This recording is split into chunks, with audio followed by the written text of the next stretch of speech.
Marina, tena mirefarefa amin'ny tany ny politika ny mpitondra. Nirehariana tamin'ny fampelezan-kevitra fa efa niomana nandritra ny 5 taona. Ny faefana tonga eo ampelatanana fotsiny no andrasana. Tsy nisy famatsim-bola hono nandritra ny tetezamita, fa nahavita foto-drafitr'asa maro, nizotra atsaka sy andavany ny vitan-tanana. Roboka ny malagasy, 5 taona latsaka kely aty aoriana. Nanao ahoana ny vokany? Misakafo ara-dalàna ve ny malagasy? Ny tena mahagaga dia mbola misy samilaza ihany hatramin'izao fa hoe mandroso i Madagasikara. Ireo zay say milaza ny marina indray aza ankehitriny no rahonana sy lazaina fa tsy mahita ilay fampandrosoana. Dia mipetraka ny fanontaniana hoe fandrosoana amin'ny endriny ahoana ary no hitan'ireo olona mpanohana fitondrana sasany amin'ny vahoaka malagasy? Tena nahitana fandrosoana ve sa anatin'ny fanohanana bontolo fotsiny? Any ka na ho faty tsy sakafo aza ny fianakaviana dia mbola merci président ihany. Ary ny fotoana ny tsy fahaiza mitantana eto amin'ny firenena. Hitany rehetra tsara ny ady seza miseho ho any sampomba ny fitondrana io. Miparitaka ny oronam-peo maneo tsy fahamatorana amina fitantanana izay mirakitra fa seza no mahamaika fa tsy vahoaka malagasy izay latsaka anaty fahantrano. Miotakotaka ny eto an-toerana. Hitantsika tsara ilay oronam-peo izay nataona manamboninahitra miady toerana ho any samy eo anivon'ny tafika. Tsy vitany eto an-toerana intsony izany fa tonga hatrany amin'ny masoivo any ivelany. Tena manala baraka, samy mandrangaranga fa hoe tompony fahefana. Fantatra mako izao fa miotakotaka sy tsy milamina ny masoivo malagasy any Frantsa. Namoaka fanambarana ireo mpiasa ny masoivo any an-toerana fa iroso amin'ny fitokonana na grevy nanomboka anio alatsinainy fahenany volana marsa 2024. Araky ny fampahafantarana ofisialy navoakan'izy ireo ny zoma fa 7 ny volana marsa lasa teo. Antony fitakin'izy ireo ny anesorana any toerany any Ramatora Dimbiarisoa Mamonjy na Imisoa no alalany be sy ny maro azy. Mpanolotsaina voalohany eo anivony ambasador malagasy any la Frantsa. Maro ny vesatra hiampangany ireo mpiasa ity tompon'andraikitra ambony ity. Erisetra ara-tsaina tsy ankijanona, fanampanina sy fanaovana tsinitsinina, fandrahonana amin'ny endriny samihafa, fanararaotam-pahefana sy fanaivaivana, fandrahonana tsy miato amin'ny fampodiana piasa, fandrahonana tsy misy fiafarany sy fanapahana ny fifanarahana arak'asa ho an'ny piasa ECD, tsy fahafehezana ny asa sy tsy firarahina ny fitantanan-draram-panjakana, tsy fanarahan-dalàna amin'ny sata arak'asa, fepetra amin'ny fomba tsy ara-dalàna ao ny toerana misy ny masoivo. Raha ny fahafantarana azy, nanomboka ny septambra 2024 no voateny tamin'io andraikitra io izy, izay niteraka savorovory io. Tsy voasambany fa efa nisy ny fitarainana nataony ireo mpiasan'ny masoivo, fa tany amin'ny volana May 2024 dia efa nisy ny taratasy nalefa tany amin'ny ministry ny raharaham-bahiny. Tamin'izany no efa nisy ny fiampangana azy ho tsy manaja ny lehibe ara-pitantanan-draram-panjakana dia ny ambasador sy ny ministry ny raharaham-bahiny, fa ny filoham-pirenena ihany no fantany.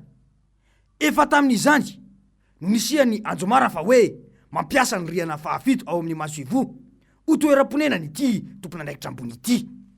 Ity tompon'andraikitra ity ihany koa no voalaza fa mpitantana ny orinasa iray izay agence de voyage nazo tombon-dainy tamin'ny fikantonany sistany noho ny ampimamba tamin'ny famindran-toerana mikasika ny tapakilan'ireo mpandeha tamin'ny sidina fampodiana.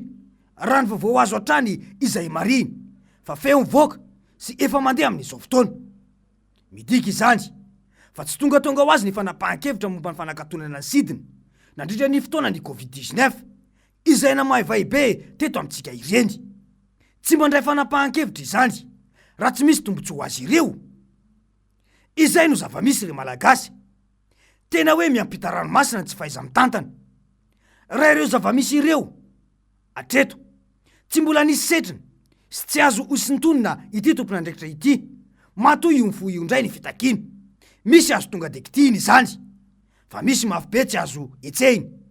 Misy aza moa ministra efa hoe hosoloina moditorana dia tafajanona ministra, ny sasany voatendry ho ministra, amoahana dossier dia 3 andro dia miala. Tsy mba misy fanadiadiana ve fa izay akamakama dia mahazo fahefana? Izany ve natao hoe mijery ny tombontsom-bahoaka? Tena manana traikefa amina fitantanana firenena ve ny olona tahaka izany? Inona ihany koa no fandrosoana andrasana amina fitantanana tahaka izany? Mety manana fahaiza-manao ilay tompon'andraikitra voatonontonony, ary mety anana ny ambarany, fa mahatoa aloha tonga amin'izao dia ao raha ny fitondram-panjakana no manana fahefana feno anendrina anala tompon'andraikitra ambony tahaka itony, ka matoa tsy miontsina atreto dia ny fitondrana no miaro azy, ary toa mahakaiky ny filoha azy no ampiasainy tahaka ilay ministry ny serasera ankehitriny, izay efa mampikilay ny maro io.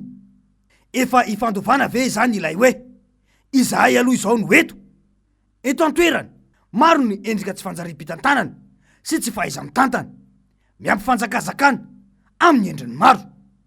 Efa tena miampita ranomasina mihitsy izany ankehitriny ny tsy fahaiza-mitantana sy ny fanjakazakana, miteraka fahafambaraka ho an'ny firenentsika ny tahaka izany. Ary hitan'izao tontolo izao sy aseho mihitsy fa fitondrana gaboraraka no misy eto ankehitriny. Maso ivo any ivelany ve dia toy izany no zava-misy? Anao ahoana no fijery ny firenenkafa any Madagasikara? Manampitrotraka ny zava-misy hitan'ireo mpamatsy vola mahazatra ny Madagasikara izao zava-misy izao, ary tena manam-pirofo ny olana misy ara-pitantanana ito Madagasikara. Raha stratezika be ihany koa ny resaka diplomasia, ary mety hiteraka olana be raha ikatso ny maso ivontsika any amin'ny raharaha sy ny taratasy-panjakana samihafa, na ho an'ny fanjakana na ho an'ny olon-tsotra mila azy. Izany rehetra izany santionany amin'ny fanontaniana mila valiny amin'ny alalan'ny vokatra azo tam-pahintanana sy hita mivaingana daholo. Politika hafa mihitsy sisa ankehitriny no hita miseho, politika ny famoahana dosie.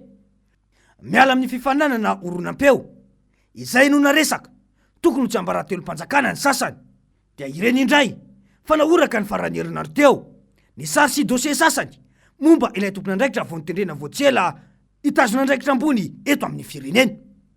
Dia toy izany foana no zary fiainam-pirenena andrasana eto ao anatiny herinandro sisa hitantanany fanjakana ity.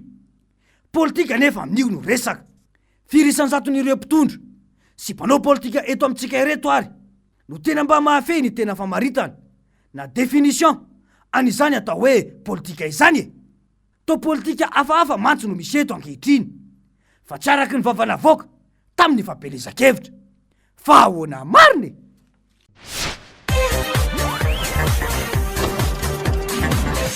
Ahoana mariny?